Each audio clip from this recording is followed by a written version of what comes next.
বাগেরহাটের মোংলা উপজেলা নির্বাচন পরবর্তী সহিংসতায় নারী পুরুষ অন্তত ২০ জন আহত হয়েছে। এদের মধ্যে পূজা উদযাপন কমিটির সাবেক সভাপতি পীযূষ কান্তি মজুমদার সহ ৮ জনকে গুরুতর অবস্থায় হাসপাতালে ভর্তি করা হয়েছে। এদিকে পূজা উদযাপন কমিটির নেতার ওপর হামলা ও সংখ্যালঘু সম্প্রদায়ের লোকদের ওপর নির্যাতনের প্রতিবাদে মানববন্ধন ও প্রতিবাদ সভা অনুষ্ঠিত হয়েছে। সহিংসতা রুখতে টহল জোরদার করেছে পুলিশ। পুরো উপজেলা জুড়ে বিরাজ করছে আতঙ্ক। রোববার মোংলা উপজেলা পরিষদের নির্বাচন অনুষ্ঠিত হয়।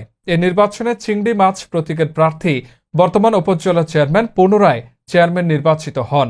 এরপরে উপজেলা জুড়ে পরাজিত প্রার্থীর নেতাকর্মী ও সমর্থকদের উপর হামলা সহ নানা ধরনের তাণ্ডব চালাতে থাকে। সকালে চাঁদপাই ইউনিয়নের পাগলের মোড়ে মোংলা পূজা উদযাপন কমিটির সাবেক সভাপতি ও পরাজিত চেয়ারম্যান প্রার্থী ইকবাল হোসেনের সমর্থক পীযূষ কান্তি মজুমদারের ওপর এক ইউপি চেয়ারম্যানের ভাই হাবিবের নেতৃত্বে অতর্কিত হামলা চালিয়ে রক্তাক্ত জখম করা হয়। পরে পুলিশ খবর পেয়ে উদ্ধার করে হাসপাতালে ভর্তি করে। এছাড়া উপজেলার বিভিন্ন ইউনিয়ন ও পৌর এলাকায় প্রতিপক্ষরা পরাজিত প্রার্থীর লোকদের উপর হামলা ও মারধর চালায়। এতে বিভিন্ন স্থানে অন্তত ২০ জন কমবেশি আহত হওয়ার খবর পাওয়া গেছে। এদের মধ্যে দুপুর পর্যন্ত নারী পুরুষ মিলে ৮ জন উপজেলা হাসপাতালে চিকিৎসা নিয়েছেন। এদিকে পূজা উদযাপন কমিটির নেতার উপর হামলা ও স্থানীয় সংখ্যালঘুদের নির্যাতনের প্রতিবাদ ও নিন্দা জানিয়ে মানববন্ধন ও প্রতিবাদ সভার আয়োজন করে পূজা উদযাপন ও হিন্দু বৌদ্ধ খ্রিস্টান ঐক্য পরিষদের নেতারা।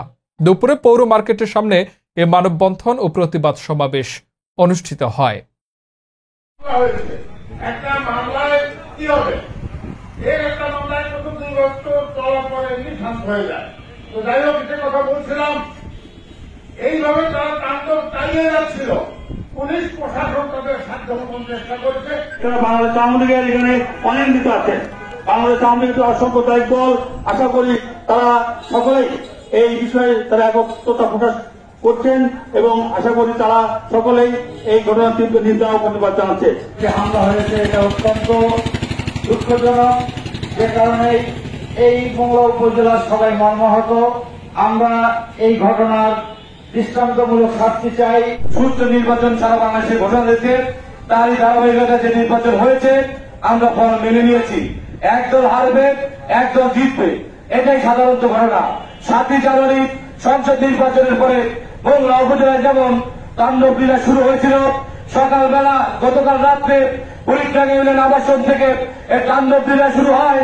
তার ধারাবাহিকতায় পীযূষদার মতো একটি ভদ্রলোককে তারেক চেয়ারম্যানের নেতৃত্বে, তার ভাই তারেক চেয়ারম্যানের নির্দেশে তার বাইরে হাবিব সহ তাকে আহত করে।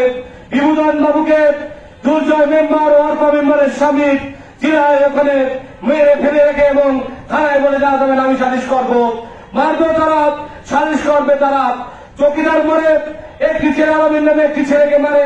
শুধু তাই নয়, এরকম দাঁড়িয়ে আমি শুনেছি একটু আগে বেল্লারকে হুমকি দেয় এবং